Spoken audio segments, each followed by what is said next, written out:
Howdy. Welcome to my runcast. Ooh, it's been quite a day for me. So it's an exciting day because it's different.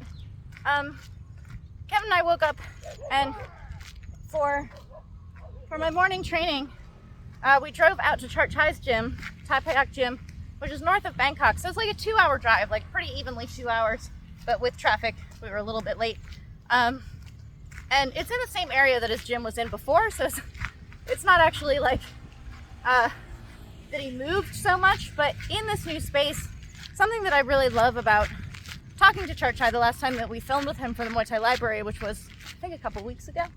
I haven't seen him in a really long time, but a lot of these legends and crews who I'm filming with for the Muay Thai library who are from the golden age, I understand that my attitude is that things have changed so much. That's one of the reasons we do the Muay Thai library, is because technique is vanishing and Muay Thai is changing so much. We're trying to, archive and preserve. So it's with the acknowledgement that things are changing a lot.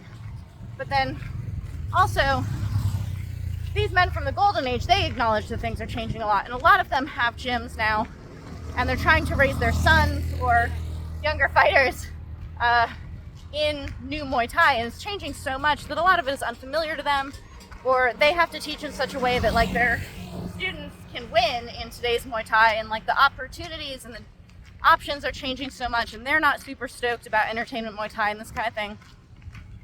So it can have a level of frustration to it. And I was sitting in the ring talking with Lam Namoon. We had filmed with him in Ubon just the day before we went and saw Charchai. And he's been in Singapore for like the past 2 years or something. And he was really excited to, when his contract was going to be renewed in Singapore and it wasn't what he wanted it to be, he decided he was going to come back to Thailand and do his gym. Like, he's like, I'm just going to get back into real Muay Thai and do Muay Thai at my gym, Lam Namoon Muay Thai in Ubon. And he brought his students in, and they're at this age where they just want to retire. Like, they're in their early 20s. And one of them, his girlfriend wants him to retire, and the other one is just like, he's kind of lost his luster, is not interested in it or something. And Lam Namoon, understandably, is very frustrated, and he kind of echoes things that I've heard from a lot of the crews that I deal with, like day to day in the gyms that I train at, which is just that it's very hard to, the way that they came up and what Muay Thai meant to them, they really were giving themselves opportunities through Muay Thai. And so Muay Thai meant a great deal to them, and then their sons or their students or kids now who go through Muay Thai, they're really not from the same hardships and classes that these golden age fighters are from, so they have it much easier. Their motivations are much different. They're kind of endurance, and in Thai it's called oton, which is kind of your ability to endure hardships and things like this. It's like your tolerance. It's just much lower, and it just is what it is. You also don't get paid as well generally in Muay Thai now, and that's compared to like stars, like you can have a pretty good name now and still get paid not very well, especially since COVID. So I understand why people now are not like, yes, I absolutely want to keep fighting, it's my only path. They're like, I'll be a Grab driver, whatever their thing is. They've been fighting for a really long time. Someone's son has been fighting since he was 3 and now he's 18. Like, that's 15 years of a career. They're not like, yes, this is going to be like the next 10 years of my life, I'm going to become Yod Muay. Muay Thai has just changed too much. But something that I love about Charchai is that when I was talking to him about this, and albeit he comes from Muay Thai and was WBC world champion, so he went into boxing from Muay Thai and became very successful at it, like one of the most successful Thais to go from Muay Thai to boxing.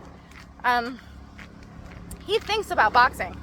So when I was talking to him, he has a kind of enthusiasm and positivity and kind of hopefulness that I don't get from a lot of the golden age men who I talk to now.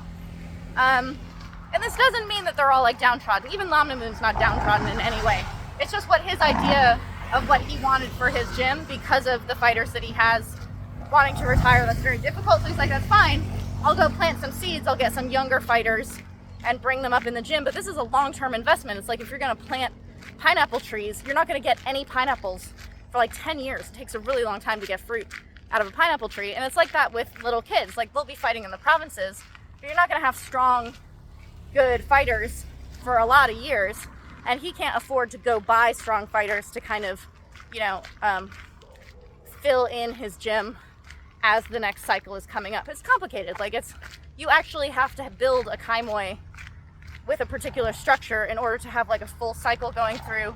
You want the young ones coming up, you want the strong ones to be influencing and to helping and to give name to your gym and to be earning more money, because the little kids are not going to be earning money. This actually takes like strategy and knowledge of real Muay Thai. You can open a gym and just let, Farang come and pay for it. That's not the same thing as a kaimoi. He wants to have a kaimoi. But Charchai's enthusiasm and his hopefulness and him thinking about boxing, he thinks that there is this opportunity for Thai fighters, because Thai boxers are actually very strong. There are a lot of really, really high level Thai boxers from the golden age up until now. There are world champions who are Thais, but he was saying they can't really compete on the international stage in the same way because Thais have to be invited. Thailand does not have the ability to give the purses for really, really high profile fights in Thailand. Like, you can't pay Pacquiao in Thailand because his purse is just so insanely high. It's gonna have to be in Vegas and like that kind of thing. So he's saying that he thinks that there is a future for the fighters that he's building up and kind of like their skill level, and then being able to put money into it, get promotions, get sponsors, this kind of thing, so that it can then be at a higher level. And he's talking about boxing, but I was thinking to myself, this is actually probably true for Muay Thai as well. It does not work to have like one giving really high purses and no one else can afford those. That's not how you build an ecosystem. It's great that people can earn much more money in a single fight on one than they can in other fights, but there's also complex trade-offs to it in that they can't fight as often. One of the things that I hear echoed a lot when I talk to Muay Thai fighters who went into boxing, so Nunguban went into boxing, Bang Sen, Charchai, Karhat tried it for a little while, hated it, Gansak, like these fighters who went from Muay Thai into boxing and trained really hard, I asked them how they liked the boxing, and they were like, the training was really, really hard, but you don't get to fight very often. So like, you're training all the time, but you only fight like twice a year, which is not how Muay Thai works at all. Muay Thai, you're fighting all the time. So you're training, fighting. And for them, it was too hard mentally and from what they wanted to be training that hard all the time and then fighting like twice a year. And that's kind of what one has to offer in terms of like who they put on their shows, or like if you get to fight, how often you'll be invited back, that kind of thing. So on a Thai scale, that's a difficulty, even though you're making more money. Westerners, I don't know, I think Westerners are kind of used to fighting once every 6 months or once a year or something like that. So maybe it's like not something that on the Western perspective would be perceived as a problem. But anyway, all this is to talk about this enthusiasm and hopefulness that Charchai expresses. I think especially now that he has this new gym, he's really excited about it. He seems much more engaged in it than he did at his old gym, where I would see him there and I would see him working with his fighters, but he didn't seem to have as much like energy. He has very good energy now, I think, because he's excited about this prospect, which is very nice. Very cool to see. So we drove 2 hours in the morning to go work with him for an hour, and then 2 hours back, which reminded me of when Kevin and I lived in New York and we would drive down to Brooklyn for the female sparring circle that we had organized. And it would be like a 2-hour drive for probably 30 minutes, honestly, of sparring, because by the end of it, not many people were showing up. So it was like just me and Nicole Ruiz, who, bless her, would come just for me. She would be called in by Greg Arden, like, come spar with Sylvie. She just drove so far. And like, she did. She came and she sparred with me. I honestly, I owe her a lot for doing that. But even just the hour of work I did with him, completely worth the drive. We're gonna try to go like every other week if we can. I want to see him more often, because years ago when I was learning from him, I totally understood, and I've talked about this a lot, about how his weight transfer just blew my mind and opened up my Muay in a way that like almost nothing else has. It's one of those like pin moments of like everything changing. So I understood it intellectually, but I couldn't really do it. And the reason I couldn't really do it is that it's all about feeling. And so you have to know your body in a way that's a little bit sensitive. Like, you have to be able to tell what your body is doing in order to identify the difference between that was right and that was wrong by feeling. So sometimes I would throw something and I'm like, I know that's right. And I'd throw something else and I'm like, I know that's wrong, but I don't know the difference between them. And now I can actually kind of pinpoint where that difference is and kind of make correction, or like, oh, I could feel that my elbow was in a different position between those two. Like, I'm just much more sensitive because I've spent years, because I learned from him, feeling how I'm doing movements, even if they're wrong. You just want to feel it, you just want to know it. So if you know it, you don't have to judge it, you don't even have to fix it, you just have to know it. So I spent years knowing it, and now when I go and I work with him, I can actually both understand and feel what he's teaching me, and I feel like it's just this fucking like launching pad. The hour I spent with him was 90% shadowboxing. He held pads for me a little bit, which was very nice to like feel the actual contact of those strikes, because I was like becoming aware of how inconsistent they were, because when I shadowbox, they feel very consistent. They feel like they're all doing the same things, but then when I'm actually making contact with the pad, they're like bong, bong, bong. So I was asking him, like, how do I work on accuracy, because I'm mainly going to be shadowboxing this, because I'm just not ready to bring it into having someone in front of me, like even on pads with someone, and sparring might actually come sooner than pads, but with pads it's very hard. And even with pads with him, even though he's the one teaching me to do this, he's the one who acknowledges what it is that I'm doing, so he's like totally on board with what I'm trying to do. I'm just like all over the place. He said you have to visualize and like think to yourself the accuracy in your mind as you're throwing it, and you don't think like, how am I going to get my hand on the chin? You're just like, pop, that's on the chin over and over again. And I think he's right. Like, this seems real. When I'm good at something that I'm not thinking hard about, or I don't expect to be good at, like darts or something like that, you think of it as like beginner's luck. It's because you're not overthinking it. It's because you're like, dart, bullseye. Like, you just kind of go with it. And there is technique to it to make yourself more consistent, but the times that you do something right with accuracy, kind of with beginner's luck, I think is because of the relaxation and because you just have this like dartboard thing that goes. And when you start thinking about it is when you mess it up. My violin teacher had this kind of like story he would tell. I would do something correct with my fingering, or I would like have a vibrato or something like that, and he would be like, how are you doing that? Like, you did that correctly and then you did it wrong. How are you doing it when you do it correctly? And stopping to think about it is what messes you up. And the story he would tell is about this caterpillar that's walking with all its legs, and some other animal that has much fewer legs is like, how do you do that? Like, how do you move with all your legs? And when he stops to think about it, he never walks again, because it wasn't a thought, it was a feeling. So it's kind of that, I think. It's very much like that. And learning your accuracy in a kind of belief system of like, I am hitting this, I'm targeting this. I've learned in the past couple of years filming for the library how important visualization is for shadowboxing, that really makes a lot of sense. So then we drove home. I got about, I don't know, an hour nap or something, and went straight to afternoon training. And I'm having a little bit of a problem with my shoulder. I've had this injury with my shoulder for I think about 5 years. I think my IPCC title belt was 2019. I always get the date wrong on it. I think it was 19, which would make this about five years old. And I saw a rehab guy for it, Dr. Felix, who fucking did amazing things with it. Like, I was really happy with the things that he showed me and the work that he did on it. Suddenly I was doing pull-ups like through the set without hurting myself.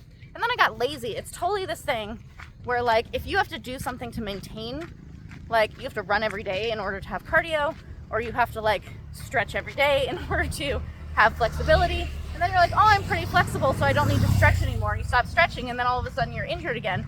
This is totally what I did with my shoulder, and I'm very frustrated by it because I know what I should have been doing. It doesn't take a lot of time. It just literally takes like thinking about it and doing it for like 5 minutes probably. And now my shoulder hurts a lot, so I was really kind of amazed in all the work that I did with Charchai. I was really worried that it was going to hurt a lot because it was hurting just sitting in the car going.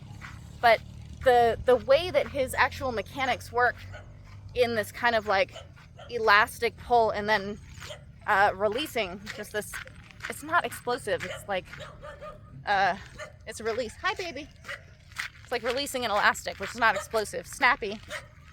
It does not hurt. It was not hurting my shoulder at all, but then getting back in the car and driving home, it was really sore. And then when I got to afternoon training, it was unbelievably sore. It was like really rough. And I was trying to recreate what I was doing at Charchai because that didn't hurt, to try to like, do the thing that didn't hurt. And I don't know. It's not quite the same, and I don't know if it was a different mental space. Like, I was excited to work with Charchai, and so it was hurting less, or whether it was cumulative, like it actually is inflamed from all the work I did, even though it wasn't hurting at that time, but then it was hurting afterwards. I don't know. Really hurt. And then I went to clinching, which I knew was going to make it hurt, because clinching is very like arm turny and like pressures and tweaking and all this stuff, and it didn't hurt in clinching. So I think there's a lot of, it is injured, and I need to be careful, and I need to go back to doing the work that Felix taught me. But I think there is a mental thing to it. I remember working with Sakman Kon in Colorado before we moved to Thailand. Like literally the week before we moved to Thailand, we drove to my parents' house, dropped off our dogs, dropped off some belongings, and then we flew to Thailand. And Sakman Kon had like hurt his knee, and so he wasn't supposed to kick in training. So it was like, don't kick, but I'm going to show you this thing. And like within 10 minutes, he was kicking with it again. And I was like, you're not supposed to kick. And he's like, I forgot. And it's totally that thing where you like forget that something hurts because you're excited about what you're doing. Which I think is kind of an amazing thing about the human body. So that's my day. Excited to be working with Charchai. If I bring even like 10%, he was so excited about my shadow boxing. He loved the way I was moving around. And I actually have to thank Yod Kunpan for that, because Yod Kunpan is the one who initially told me that I need to be doing much more shadow boxing, and he's the one who kind of prescribed footwork only shadow boxing, which I talk a lot about and which I absolutely advocate for. And I do. Like, I actually do put in the work. He told me to do it, and I do it. So that's the difference between Felix telling me what to do and me not doing it. But Charchai was like really excited about my shadow boxing, and that's because of all the work I've put in. So thank you to Yod Kunpan for making me do that. That's a compliment that I'll pass on from Charchai to Yod Kunpan tomorrow morning when I see him for sparring again. And yeah, I don't know. I'm like emotionally going up and down a lot. Like I felt really, really unmotivated and like depressed a couple days ago because I didn't really know like what all of this is for, and I felt a little bit like I'm just kind of doing things, like I'm just kind of going through motions, but I didn't really feel like I was better at anything, even though I'm focused. Like I'm focused on particular things that I'm trying to work on that I pulled from our last filming for the Muay Thai library. I got like 5 really amazing things out of those filming sessions, and I just voiced Nung Uban, and I could pull things out of that I was really excited about. So I have focus, like I have things that I'm working on. It's not like I'm like, I just have to kick the bag and it's meaningless and I have no guidance or whatever thing is. Like I have focus, I have things I'm working on. I feel like I'm getting better, and yet I still was just like really unmotivated and depressed about it. So I guess that just happens. But this morning was like a nice little shot in the arm booster. It was exciting. So that's nice. And I got a lot of really nice shadow boxing in, even more when I went to afternoon training. And now I'm pretty close to home, so I got to get back to running. And yeah, thanks for listening to my blah blah. That's my day.